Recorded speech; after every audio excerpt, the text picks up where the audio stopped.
Thank you for informing us of that every single time so that we know our rights in a court of law. I hope you guys can hear that voice. So the prolegomena, the first 4 weeks, was to set up that trust is a universal part of what it means to be human. And I just simply made the argument that trust is to the soul, that is to human relationships, to all relationships, what oxygen is for life. We live and breathe in trust. Everything is about trust. And then we talked about how there's distinctions to be made between trust and faith as translations of the Greek term pistis. And we talked about the great work by Teresa Norman, distinguishing the two and showing how the West had turned pistis primarily into a set of propositions that one assented to, so that trust was assent. But then I also tried to argue that trust permeates all things, and that when the gospel comes along and requires trust, it's not asking us to do anything out of the ordinary. That's basically my argument. So when Paul says that those rectified by God will live in trust, the gospel's not asking us to do something that we don't normally, we aren't used to doing. It's, in that sense, it's very incarnational. Okay. Now, the problem with trust is that it's broken. And so we talked about covenants and contracts, and I'm going to come back to that now for a moment, because I want to remind you that covenants technically can't be broken, because a covenant is unilateral and a contract is bilateral. Contracts can be broken. And in a little minute, we're going to get into some 20th century history of New Testament studies, and we're going to talk about this business of the God who comes into history and acts in history. Because all of our conversation tonight, all of it, the whole thing, has fundamentally to do with how we understand the category of history and its relationship to this thing we call trust. Now, in the New Testament, when you simply ask the question, what is the gospel? You are going to get various answers from various writers. The question then needs to be asked, is there a structure to the primitive or the early Christian gospel? Is there a structure of that which was said in all the writers? Can that structure be found? Because if that structure can be found, even at its most basic, then one can explain the developments of that structure in other areas. And so, in fact, one of the great books of the 20th century is a very slim volume, very slim, by C.H. Dodd, called The Apostolic Preaching and Its Developments. And in this little book, what Dodd did was he demonstrated that there is a basic pattern in the early Christian preaching, and it has this, the gospel structure is the same thing. It starts with John the Baptist, who Jesus was, how he did these miracles and taught the people, how he was arrested, crucified, and raised from the dead, and then enthroned at the right hand of God. And that's the basic structure of the gospel. This is echoed in the Apostle Paul in 1 Corinthians chapter 15. I'm going to read to you the same structure that Dodd locates in the sermons of the book of Acts and the structures of the gospel. And here's what Paul says: I passed on to you that which I received. And this language of receiving and passing on is technical terminology. It's used by the rabbis for the passing on of a tradition, of a saying, of wisdom. And the students would memorize this. He says, I passed on to you as most important what I also received. Christ died for our sins in line with the scriptures. Now, right off the bat, you have Jewish scriptures connected with atonement theory right there, right at the get-go, don't you? How many of you find that fascinating? And he says he was buried, and on the third day he rose in line with the scriptures. He appeared to Cephas, then the 12, then to more than 500 brothers and sisters at once, most of whom are alive to this day, although some have died. Then he appeared to his brother James, then to all the apostles, and last of all, he appeared to me. Now, in this preaching is a tale of a Jewish itinerant healer, miracle worker, who is crucified, buried, and raised from the dead. And then in the sermons in the book of Acts and at the end of the Gospel of Luke, as well as hints of it at the end of the Gospel of John, and certainly in Paul, as in the hymn of Philippians chapter 2, Christ is enthroned. Jesus is enthroned at the right hand of the Father. That's the gospel in a nutshell. But it's not a set of propositions. It's the bare structural narrative of this figure, Jesus of Nazareth. That bare structure will get filled in, and we certainly know it through the gospel tradition. And thankfully that stuff was written down, excuse me. The resurrection of Jesus posed a problem for the early opponents of Jesus, for which they had to go do a lot of spin, like the guards fell asleep. Somebody brought a forklift and moved the stone. You know, all the things that will occur. In our post-Enlightenment time, the biggest hindrance to trust that the Father raised the Son from the dead, excuse me, has two components that are problems. One, what is history? And two, theologians and biblical exegetes in particular, but theologians who should have known, did not do physics.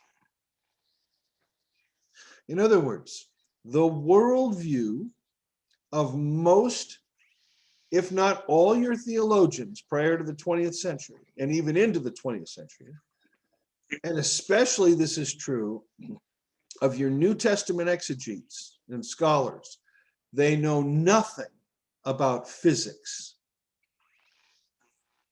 All they have are worldviews created from philosophy. And so they take their worldviews from philosophy, which is just ideas, and they create this category called history.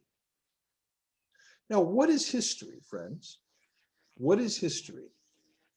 History is interpreted raw data. There is no such thing as raw data.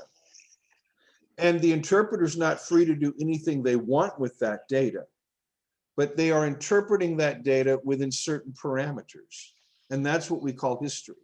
Now, the best argument I can give you to show you how history can be done in some very, very, very strange ways is for you just to look at the way, for those of you that are in America, the way we learned American history, and then to read a book like Howard Zinn's People's History of the United States, or examine the new 1619 Project. In other words, you can take the same data and cherry pick what you want from all that data, and then create history. History is fiction, okay? Cycles of history are not fiction. Those are real. But our going back and trying to talk about anything is problematic. Let me just take you back to early in most of our lifetimes. In November of 1963, we know that John F. Kennedy was shot. We have the Zapruder film. We can see his brains. We know it was a bullet from a rifle that killed him. But we don't know who fired that bullet to this day. Nor do we know how many shots were fired and from where. Nor do we know who killed him and why. And this is a huge event. Look at 9/11, same thing. I mean, we make history what we want. And in the late 19th and especially through the 20th centuries, history was I'm going to say it was a firmer discipline. It tended to work with data. It will morph and become more philosophy of history following the 1960s. And this is where we start to get these hermeneutics from below now creeping into history departments. And so you have, different people groups rewriting their history, saying this is our history. Now, scholars, the way they do, biblical scholars and theologians, the way they tend to do history is they tend to say that it has to be pure raw data. And we have to be able to repeat it. I have somebody, Shannon, I'm going to mute you, buddy. Sorry. Let me get that train before it leaves the station. We have raw data that we have to interpret. So no matter what we're going to do, we're going to interpret this data. The problem with the liberal post-Enlightenment tradition is that for them, data is data that's repeatable.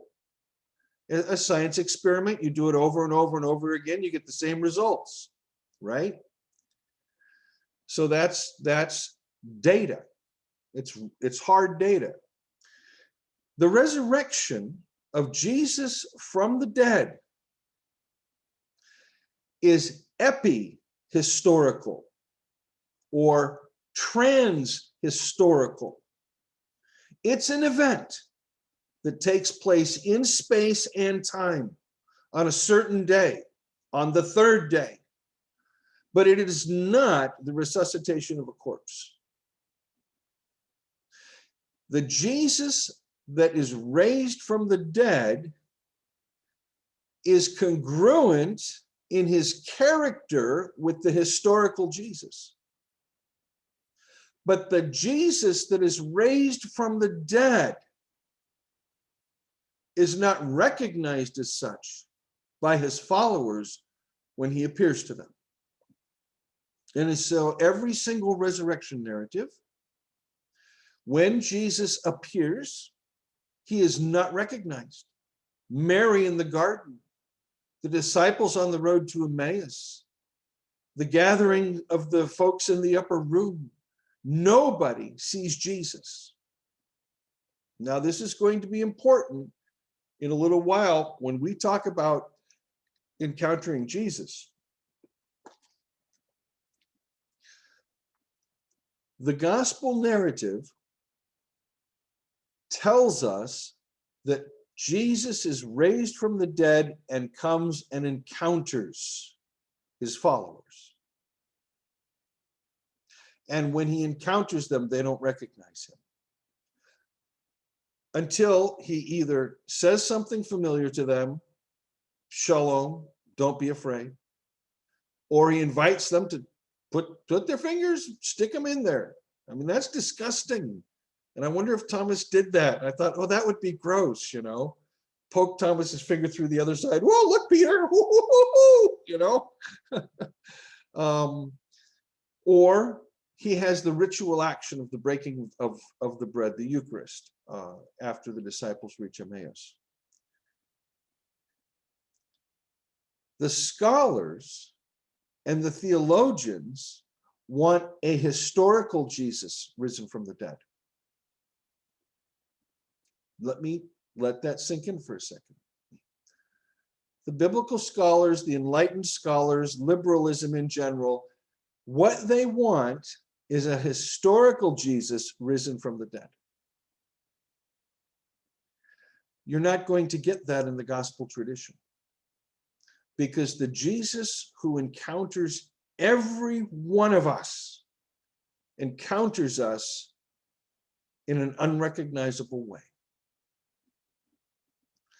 Jesus is constantly encountering us and encountering everybody. He is simply not recognized until a familiar word is heard or something occurs that creates a moment of revelation. But that does not mean Jesus is not actively out there encountering. Because the resurrection of Jesus is the cornerstone, the foundation, whatever you want to call it, of that which in one puts trust. One is putting trust, that is you and I, we are putting trust in the apostolic witness. They too, like us, encountered a risen Christ they did not recognize. And in so doing, they're bearing witness proleptically to our own kinds of encounters with Jesus. And I would think, I mean, I've talked to a fair number of you and know some of your stories better than others, but I think most of you are able to look back in your life and realize you encountered Jesus in somebody or some event in the natural world where you least expected it. The resurrection of Jesus is that in which we trust, because the resurrection is where the Father has kept his promise to the Son. The Son proved trustworthy, and so the Father also proves trustworthy. The Father trusts the Son, and the Son trusts the Father. And now we're back into that mediation category that we were in the first series of talks. Jesus mediates the Father's trustworthiness to us, and he can do this now as Lord of the universe, but he also mediates our trust in him to the Father. I'm going to leave that because rather than delve into the uselessness of apologetics, I simply want to say that we are currently in a boiling cauldron of what constitutes raw data. We live in a world now, folks, of alternative facts. And I don't know that this has ever happened before in human history. But that's the world we live in. We'll come out of it, and there will be a real strong reaction to it eventually. But for those of you that are looking for a read, I have a doorstop of a book by Tom Wright, The Resurrection of the Son of God. It's 800 pages. And when you're finished with it, you'll wipe your brow and you'll go, I will never ask if Jesus was raised from the dead again. So I want to leave that right there. And I want to move on to now this business of the Father promising the Son life. That's the gospel. The Father has promised the Son life.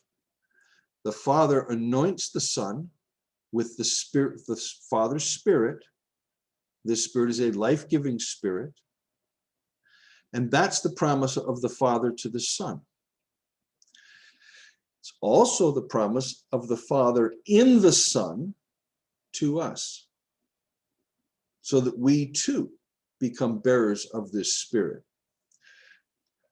I want to take you to the category of promise and combine it with the category of trust, because there is a chapter in the New Testament where this is done.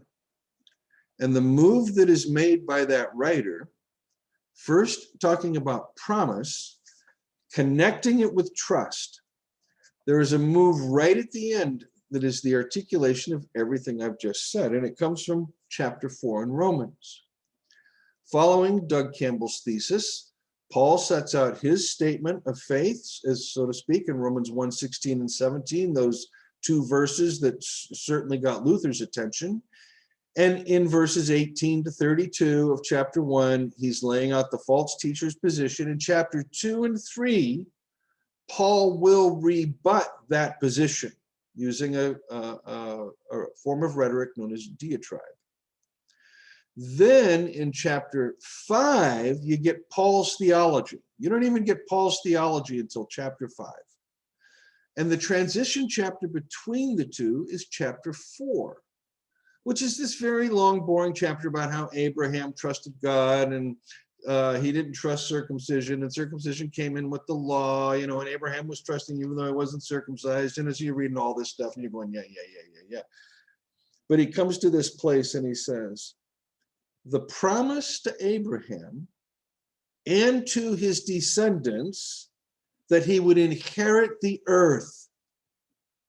That's the promise. Didn't come through the law, but through the rectification that comes with trust. If they inherit because of the law, then trust has no effect and the promise is canceled.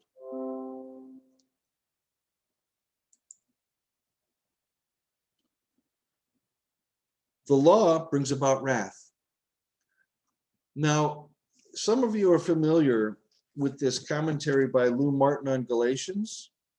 There's a whole section in here, a whole comment that has to do with the promising God that Paul follows, the God of promise, and this Janus-faced God that blesses and curses.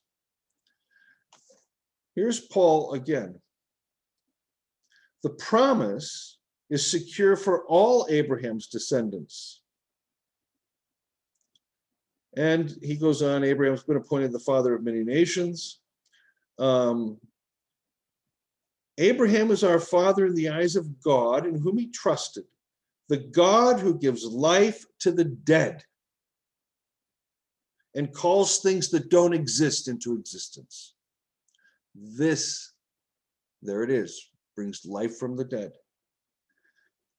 When it was beyond hope, Abraham had trusted in the hope that he would become the father of many nations. In keeping with the promise, God spoke to him, quote, "That's how many descendants you will have, as grains of sand on a seashore." Without losing his trust, Abraham, nearly 100 years old, took into account his own body, which was as good as dead, dropped a Viagra, and got Sarah pregnant. I don't know if that's what your translations read, but okay. He was fully convinced that God was able to do what God had promised. Therefore, that was credited to him as righteousness. The scriptures that says it was credited to him wasn't written only for Abraham. It was written also for our sake, because it is going to be credited to us as well. By the way, do you hear all this economic language in this? It will be credited to those of us who have trusted in the one who raised Jesus, our Lord, from the dead. He was handed over because of our sins, and he was raised to meet the requirements of righteousness for us. Again, there's that mediatorial piece that just keeps, you'll see that just dominating New Testament thinking. Promise is everything. Trust is trust in God's promise to raise the dead. It's that simple. Our problem is we are asking for proof that this happened. And it can't be given. Not that way. The proof comes in the recognition that one has encountered Jesus without even knowing it. And that's most people's experience.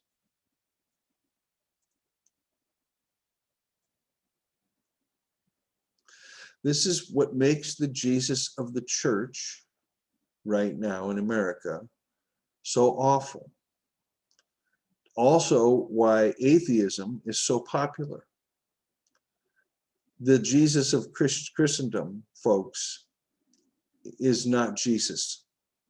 The encounters that our modern charismatic brothers and sisters have with Jesus is not Jesus. You cannot have direct access to the Father or to the Son. It's always indirect. Kierkegaard, some of you know the philosopher Søren Kierkegaard, made this very clear in his writings. There is no such thing as direct revelation. All revelation is indirect. It gets sent through a cross. This is the God who saves, who's dying on a cross. It makes no sense to anybody.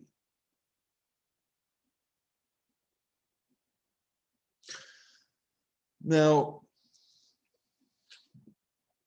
the 20th century was perhaps the most fruitful century for Christian theology and thinking about Scripture since the second. What's second and third? I'll say that, the second and third, the 100s and the 200s. The 20th century was the century that began rethinking all the questions from those two centuries.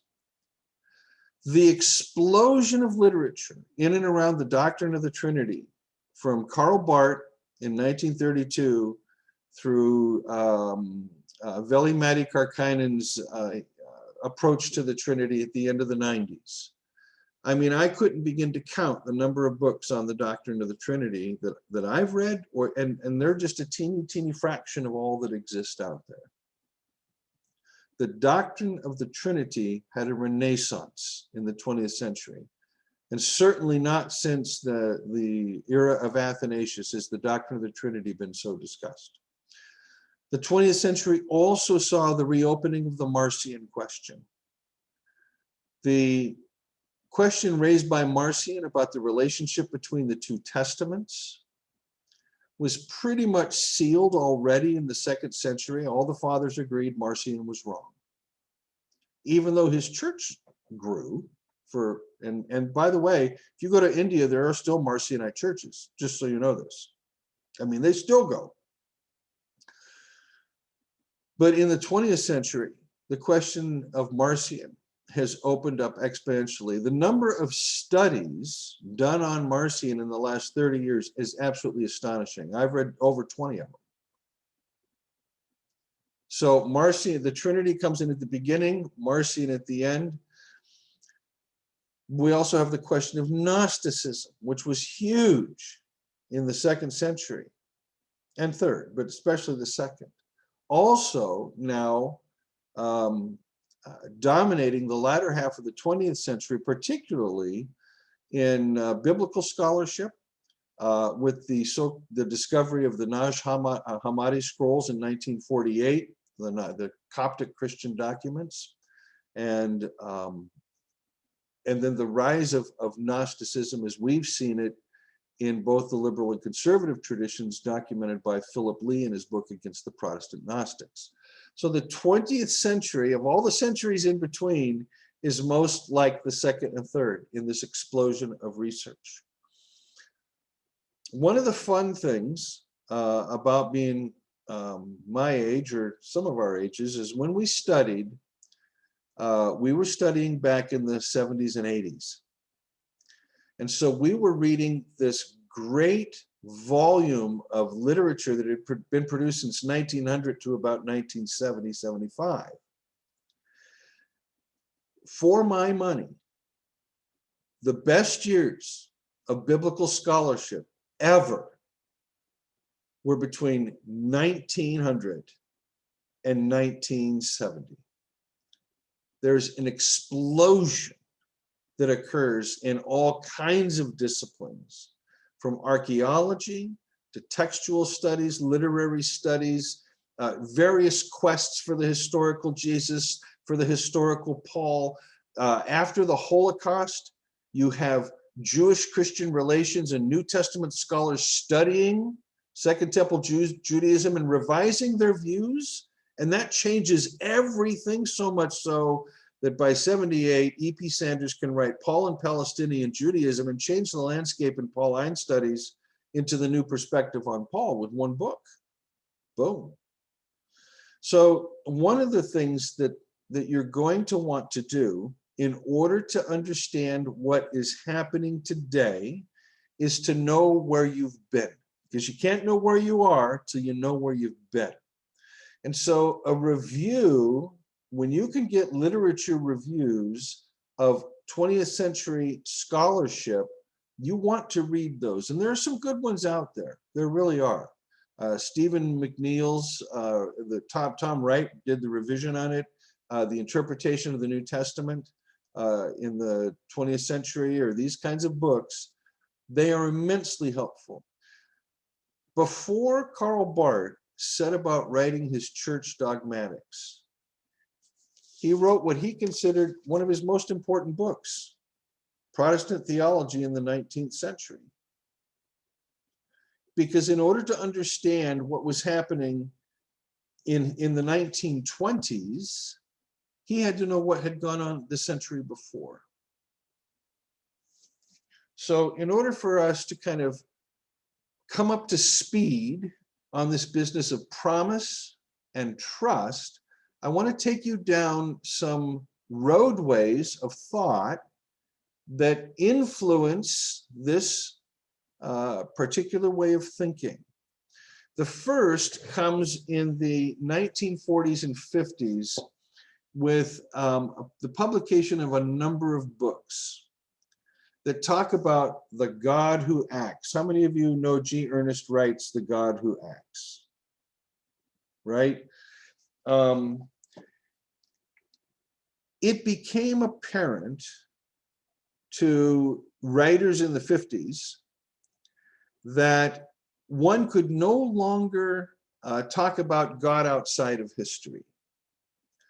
First, there was the burgeoning ecumenical movement and discussion of church issues, Catholic, Protestant, various Protestant groups starting to all talk to each other now.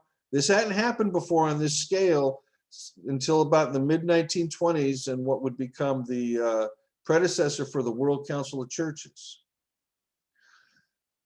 But in this conversation, there is a growing awareness that the Platonic God, you know, the God that you just get to meet when you die kind of thing, wasn't real. That's not how Scripture talked about God. And so there was a way of thinking that began to move in and around this God who acts in history. Now, there may well have been an impulse of Hegelianism in this, or even Hegelian Marxism in this. That's possible. That doesn't vitiate it.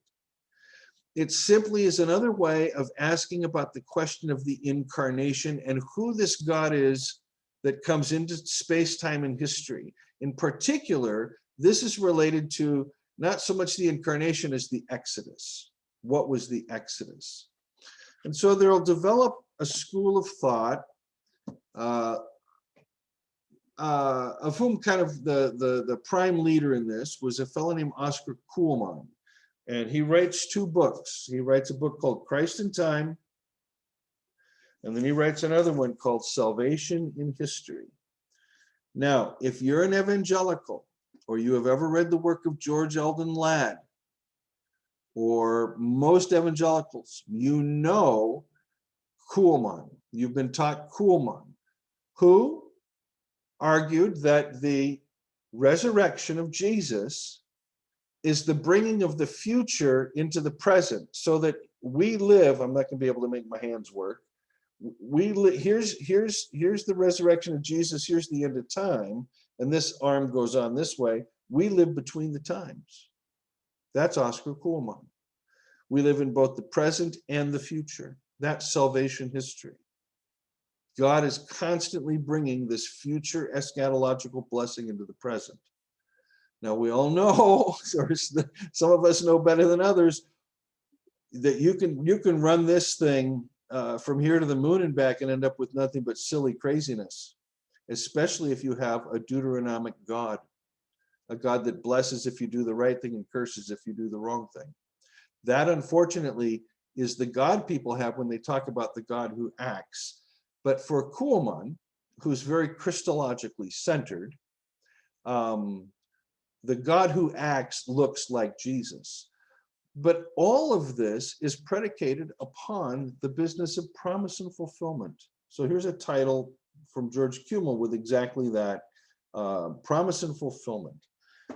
All of it has to do with Christ died and was raised again according to the Jewish sacred texts. There is a promise here. Paul even does this same move. There is a promise here. And the promise is that Abraham would have descendants like sand on a seashore. We are his descendants. We are heirs of that promise. And that's the promise that's made. I don't know how many of you have ever heard that happy little jig, every promise in the book is mine, every chapter, every verse, every line. Has anybody heard that? Raise their hand. Okay. Sadly, that's not the move Paul is making in Romans 4. He's talking about one specific promise, that we trust, the same promise Abraham trusted, that God raises the dead. Our only proof is our existential encounter with Jesus. That's our only proof. That's all we'll ever get. But it is the fulfillment of that scriptural promise. And so salvation history is seen as promise and fulfillment. Now, the first writer to do this is obviously the writer of the Gospel of Matthew, who has all manner of biblical things that Jesus fulfilled magically. And it's an amazing thing for Matthew. He has Jesus writing it on 2 animals at the same time when he goes into Jerusalem, Holy Week, because the Hebrew text had 2 animals. So therefore, Jesus must have ridden 2 animals. I can't begin to tell you how uncomfortable that must have been.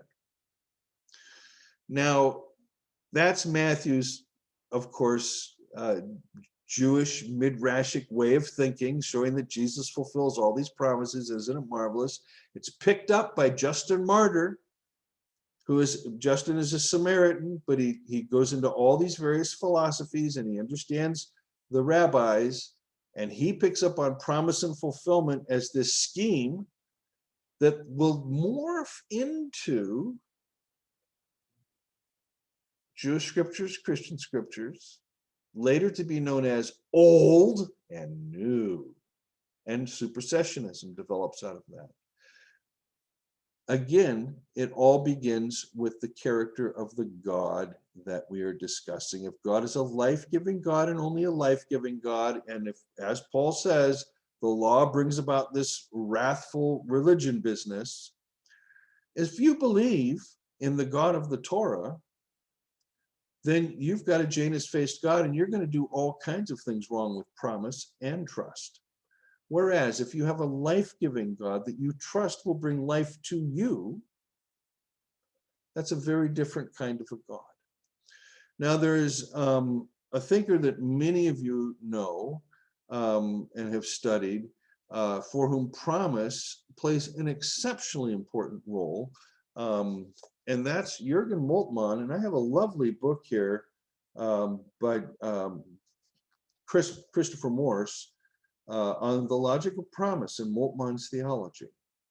So for our project, for the project I'm doing, it is the work of Moltmann that I find most intriguing in this regard. In particular, both his and his wife's work on anthropology, the human. And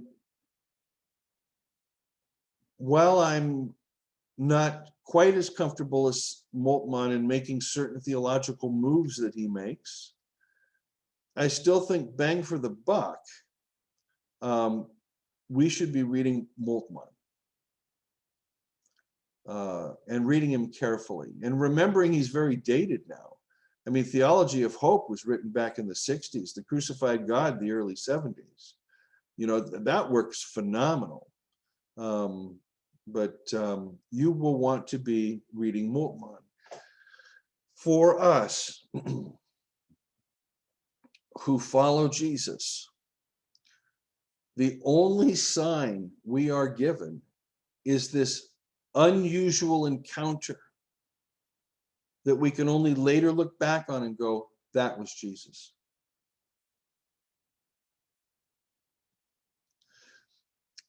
Paradigmatically, this means that the resurrected Christ is not directly known by us. And it's not that he isn't revealing himself, it's that we cannot see.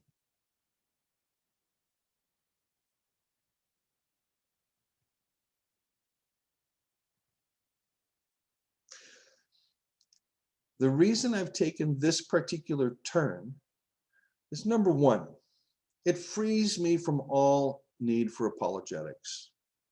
Number two, it puts me in the same position as every single disciple of Jesus after the resurrection.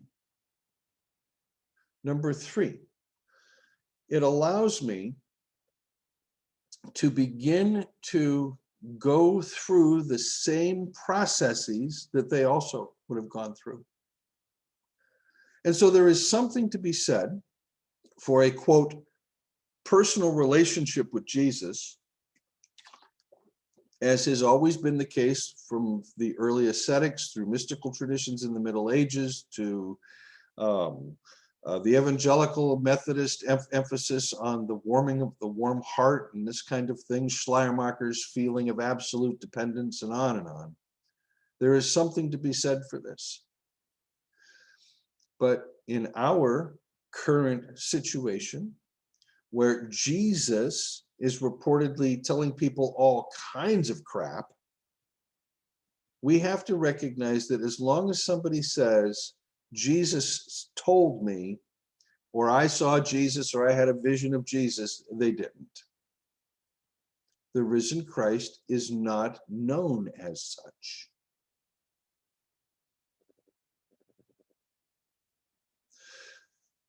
Again, I'm comforted by the fact that I'm kicked off my horse and end up asking the same question that a trained Pharisee had to ask. Who are you, Lord? Or like the disciples, I'm constantly being forced to ask, who do I say you are? Who are you? And it's this who question that forms the basis of all our Christological thinking. And when we get to Christology, we're going to be quoting Bonhoeffer on exactly this. His 1933 lectures start with that. But this is where we begin, trusting in a God that is a life-giving God.